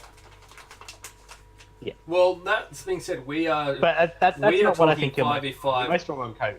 Well, and also we're not rating Alandir highly, who is probably one of the models who can get to her. Yeah. Alandir is towards the top of my semi category, but that's about it. Yeah. He's a good model. Yeah. I don't think you're particularly wrong on Alandir. I don't think you have no argument on Astariel. I do think you're completely wrong on Kobe. Jeez, I rated him as fully erect. Yeah, so do I. You're not erect enough, Chunky. Well, you sir weren't erect enough on Victor. Well, here's 3 I for can me. take that criticism. Okay. Well, I think we were roughly I'm actually almost surprised in there alignment. We wasn't had more difference, to be honest. we had a lot of very similar sort of where we thought everyone was. Yeah. Which is interesting.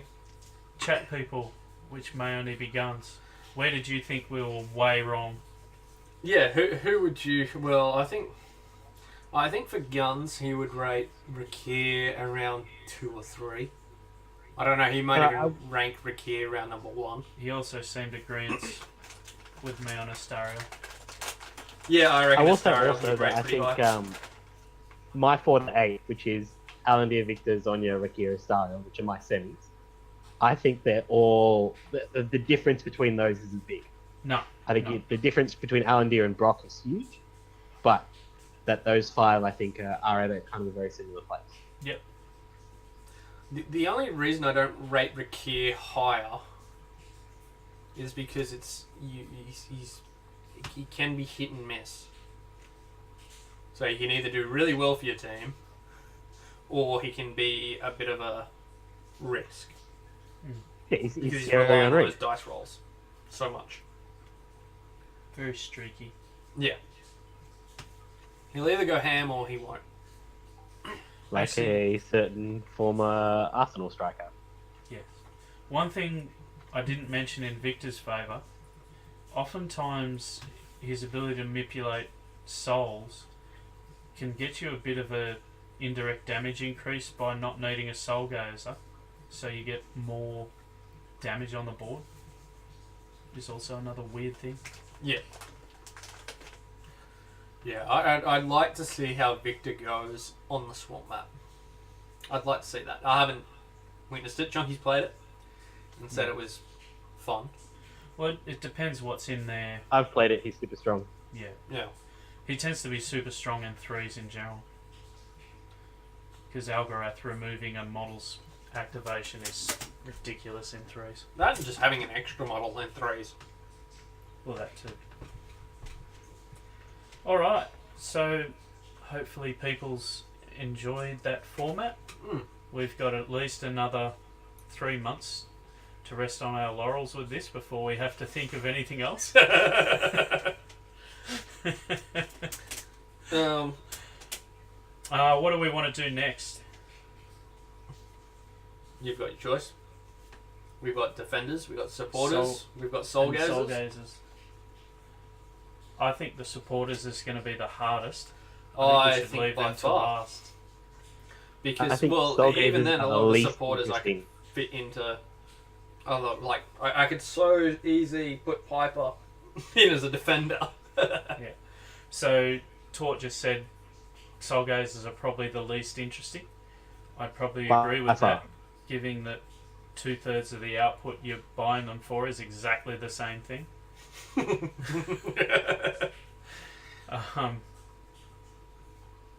I still think you could rank the soul gazers.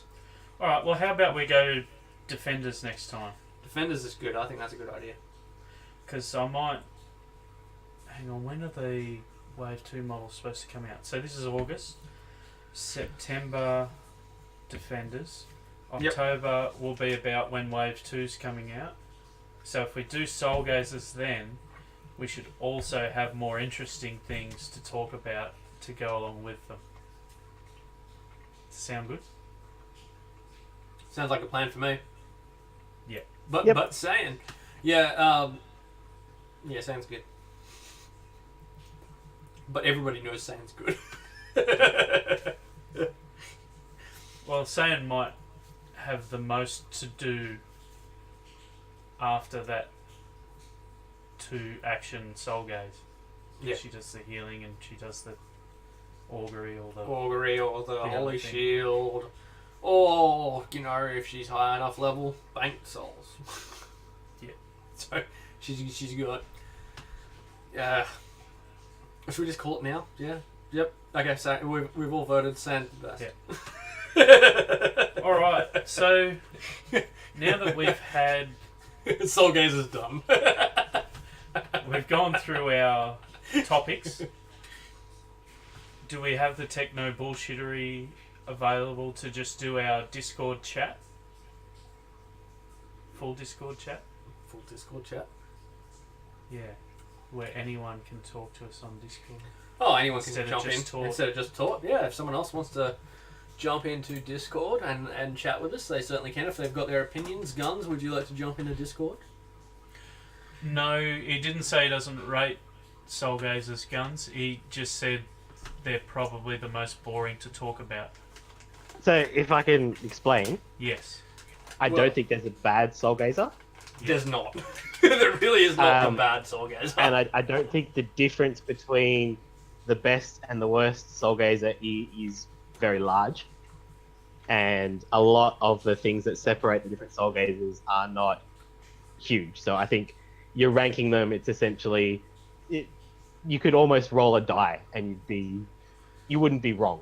No, Yeah. because, well, one Soul Gazer is going to be better in one situation compared to another. That's it. Yes, that's definitely true. Like, it's just down to that. There's no real sort of best and there's no real sort of worst. It'd be Oh, but really there hard will to- be. There will be. We will rank them as so. Uh, Also, you're so getting dumped if you don't put Saiyan at the top of your list. Saiyan's already at the top of my list. There's no fucking question about that anyway. I'm going to have to be contrarian and not put her at the top of mine. Mm-hmm. Just because no one else. Uh-huh. My list is done, but I'm not sharing it. Fair Finally enough. get to the list of Soul Gazers. Well, to be fair, there's another errata out before we do the next one. Yes. Is it? I thought it was October. That's the next one. Oh, September. I think start of October is the next errata. Is it September 1st or October 1st? I thought it was September 1st. Oh no, it was July 1st. No, July Guns, are 1st you still before. on the stream? Yeah, it's October August, 1st. September, October. Well, that'll still be Yeah. done before we do our Soul Gazers episode. Yes. This is the thing I should know. Yes, there you go. Yep. I So didn't there get a you go. reply from Guns as to whether or not he wanted to jump in and have a chat with us and see what he thought of our I think picks.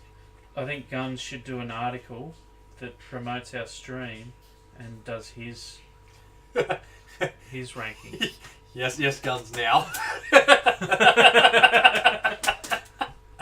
If you want to jump in and have a chat, you can. I just wanted to see what you thought of our opinions and our rankings. Where, not that you might know or remember. I'd where those actually be are. really curious to see Guns's. He's still pretty Ranking. cool. Yeah, that's fair enough.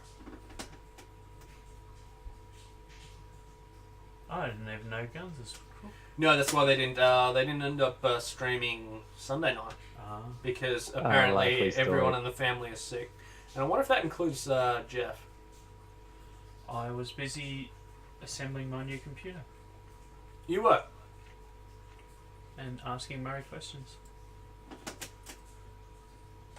Yeah, the beauty of the game is Yeah. is that heroes appeal to different people in different ways. We've all had different opinions as to where our top ones lie to compared to our bottom ones, but we're roughly on the same sort of track as well. We're not too far apart. Yeah, I thought we're a lot more consistent on the high end ones for the most part than we were on the Thorgar, bottom. Brock, Victor, and Kogan. Stariel, Well, Stario wasn't In terms there of- for Tort. top 5. Not for Tort, There but was definitely Thorgar, Brock, Kogan. yeah, Thorgar, Thorgar, Brock, and Kogan Kogan. I think we're Are probably all the most. in the top 4. Victor, possibly, Depending on how you're rating it. he's in the top 5. Yeah. Yeah, well, he's in the top 5 for me. Yeah, check Me this one. squeezing Barnascus in pretty high was very different. Yeah, that was because I put him down low because I still see him more as a defender than a aggressor, but I still think like he's on that verge So- where he's more aggressor than defender, but not enough to sort of rank up higher than most. I think you're seeing Defender as just pure ability to tank damage though. Not I am. as... For me, Defender is more about how well it defends other people. Okay. And your ability to tank damage is part of that. I see it as ability to sit there, withstand damage, and hold a point. Mm. So, set yourself an area, and that's it. You camp it. That's yours. You're planting your flag. You are not moving from this flag. Yeah, I actually didn't think of that. Given that, most defenders actually will help out their allies. Yeah. In some way. Actually, all of them do. Except for Barnaskis. Which is why I don't really consider him at all as a defender. That's fair enough. Guns, I would have mentioned Piper had I not decided that all the hybrids and supporters go together. Piper, I saw more as a defender. I see him as a genuine... he's not really He's also... support. Yeah. He's a really hard one to pick. I almost put him in this list. I was very close to doing it. Yeah, because of backstab, that makes it really good. I'd But probably put him more as a defender. at the same time, his ability for his duplicate self, his speedy walk away. I mean, yeah, it's weird. For me, the most common use I have for him is basically taking a point. Yep. Yeah, he doesn't often go in for a kill. Unless someone is really low. He can. Unless someone is low, he's generally just sitting out wide being annoying. I did actually think about it, but... I did have him on my list, but I took him off my list. Because I thought, he doesn't really... I don't feel like he's enough to belong here. That being said, I'd leave him in the supporter category. Because that's how I feel he sits more. Yeah. Along with Bastion. Bastion has his place. And he's also a supporter. He is definitely not an aggressor. I really think that the supporters are going to be difficult. Supporters are really hard. I think they're going to be a lot more based on people's playstyle preference. Because I almost put Sticks in this list. I almost put Haxar on this list. Sticks, but you need to get him to level 3 to get that really huge... Yeah. No, for me, they're definite supporters. Haxer for Equilibrium, because Equilibrium is quite nice. Piper as a hybrid's probably right, Guns. I would stick him in the hybrid with Cavato. And Barney. I do think he's better as a hybrid. Yeah. I do really think of Barney as an aggressor, though. I don't really feel he does that much to support, and he doesn't defend. No, he generally does quite a lot more damage. Even his level 3, which is anyone who's within range of him takes damage. Yeah. And he's just doing true damage, quite a lot of true damage. So I just feel like he is an aggressor. But he was at the bottom of my list. 4 aggressors. Actually surprised I had him underneath Zafin, to be honest. I think Zafin should even be below Banascus. It's just as an interesting But thing. Zafin does have the potential. Like if someone is in range, Zafin will do the damage that friggin' Thorgar can do. How much does range 10 Zafin go up the list for you guys? Range 10 Zafin would jump up. Definitely for me toward Alandir more. 1, 2, probably jump up 3 or 4 places. What do you think, Tort? I don't actually know how much of a difference it makes. Yeah. It means he's like you can get him just out of range of a full charged Thorgar or Brock or most other aggressors. It's definitely stronger. Yeah, for me, And given that he's only got a 3-inch move, I think at best it might put him above current Nefni. yes, that's where mine is, which is currently 3 up the list. Yeah, well, that's only 1 up the list for me, and I'm not even 100% on it. Yeah, sorry, it puts him 2 above where he currently is. Sorry, what I mean. It still puts him underneath Alandir though. I still think Alandir is better. Yeah, to me, he's still got the same problems even with range 10. My problem is his movement. It's Interesting. for me. It's a combination of the movement, the lack of other abilities, the lack of ability to move twice and shoot, or you know, Yeah. you only You- get one you can- shot if you move. You can very easily spend a whole turn just moving him into position. Yeah. So if Yeah, you're he gets a lot of blank turns. near rough terrain, and you need to move 4 inches, that's your turn. He knows rough terrain. Yes, Pathfinder. All right, strike that comment. Strike it from the record. He's dragging a boat round, yet he has Pathfinder. The record reflects Tort never said that. Sail the boat through the forest like a boss. But yeah, it's still... Terrain doesn't worry him. It's just His he's angles just so fat. are predictable, which allows you to defend against it. It just allows you to maneuver around it, and just. I mean, if you're going in his range, you're going in his range, because you don't really have much of a choice. And even then, you choose to probably charge a target, which means you're in combat. I wonder if part of the reason we don't like range as much is we tend to have a lot of additional obstacles on our maps. Whereas, say, for example, Swamp Map's just got that rock that's actually, apart from early game, fairly out of the way. Yeah, and the forests are to one side as well. So most of the difficult terrain in the middle of the map is basically your water and I suppose the crocodile, which isn't going to block your line of sight. Yeah. So once again, we are comparing. We've based our models around 5v5. We have not based it around a 3v3. But Zaffin may do better in a 3v3. We also...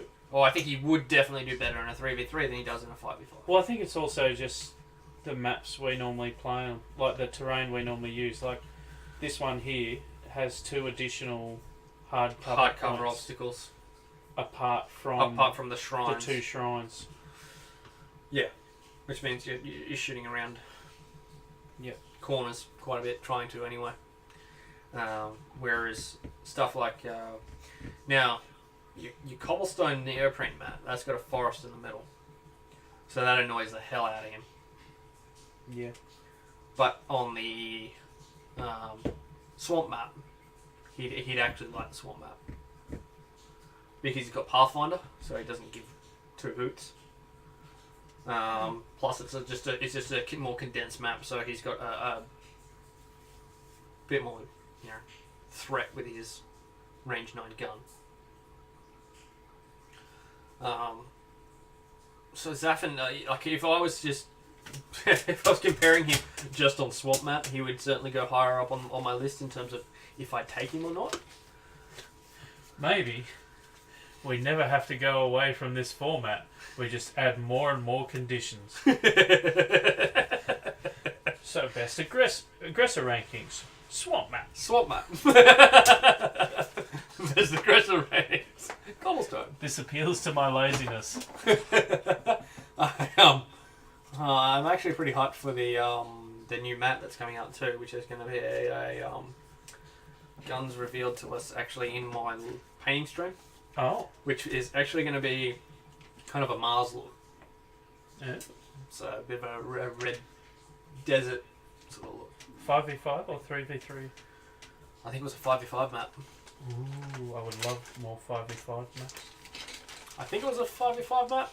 Correct me if I'm wrong, Guns. I think you are onto something. I am onto something. I don't know what I'm on, but I'm on something. No, I said onto. Yeah, no, I just changed it to on. Okay. Because I think I am. I thought that was a given. Yes, it is a 5v5 map. I think he's saying we're onto something about our lazy format doing rankings for various conditions. I think I think it is something to consider when you're comparing the 5v5 to the 3v3. There are You must rank the soul gazers at the vernal equinox on a full moon.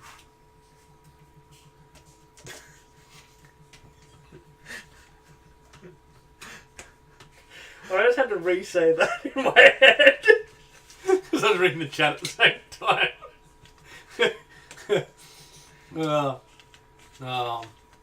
So yeah, Guns is on board with your idea of the show. Having now do your aggressor ranking on the 3v3 map. If it's the cobblestone one, Safin's still down the bottom. That's if we're talking neoprene mat. Oh god, don't make us do every single mat. Yes! Okay, we're going to start with mat 1, cardboard. What are your aggressor rankings? 1 to 28.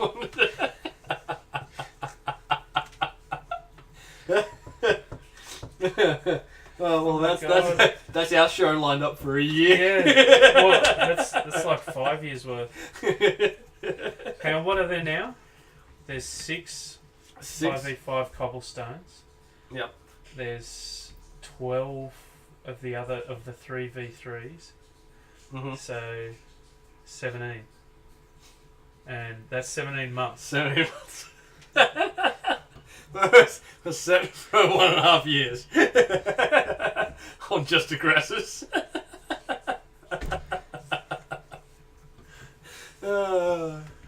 Jesus, that would be terrible. We're not doing that. We are not doing that. We might Don't do it on aggressors. You go. It's actually like 6 years because you do it for each. So you do map 1, aggressive. Map 1, defenders. Oh, yep.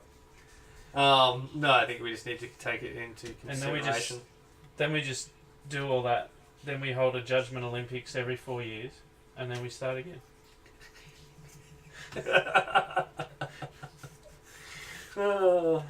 I stopped listening to you guys like 5 minutes ago, by the way. That's fine. That's probably for the best. We're just sort of ranting at this point. Saying, no, Tort, we've got more homework for you. Just now go back and do all the aggressors again on every map.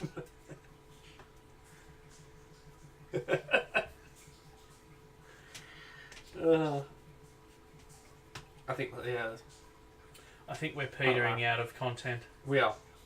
No, I still think that the swamp maps got me a little bit. The swamp maps actually got me thinking now about my aggressor list. I really want a ranking. Swamp 5v5. So do I. Because I like Swamp Map. Oh, I like 5v5. I like the idea of Vajasha. Actually, that's what we should do. We should we should just roll up a 5. No, the one with the 2 Ash Tooths in it, and just replace them with 2 Vajashas. Yeah. We can do that for our next battle. Because I like Vajasha. Though she's harder in the 3v3 because of, at least in this, you've got a few more heroes to take her down. Yep. But that could really change how that map's played. And we still need to do Algorath Aggressor at some point as well. Our Algorath monster map. Yeah. Right, I think that's been 2 hours. What do you think? That's a wrap. That's a wrap. Okay. Thank you very much for joining us tonight, guys, on our aggressor rant. Thank you very much. Our rankings. Yes. Finally, it's over. Okay. Skull, you can go home and go to sleep now. Yep. We should post our lists to our Dice Down Under Facebook page that we don't actually use. Yeah, we should. Then Totally we'd post actually- it there. Yeah, you should actually use that page. Then we'd actually have some content in there. That'll be our first content. Alright, Right. Tort, can you send me your list? And I'll work out how to access I will send that to you. our Dice Down Under Facebook page. If we have one. I did create one. I think I just created a group. Okay. Whatever it is. Yeah. Alright. Can you start again from the start? We can skill. For What you do is when we hit end stream, you play the stream. Bam. Pro tip. Alright, guys. Thank you very much for watching. Have a good night. Good evening. See you later. Say goodbye, Tort. Goodbye, Tort. It's good. That's what I expected. See yous.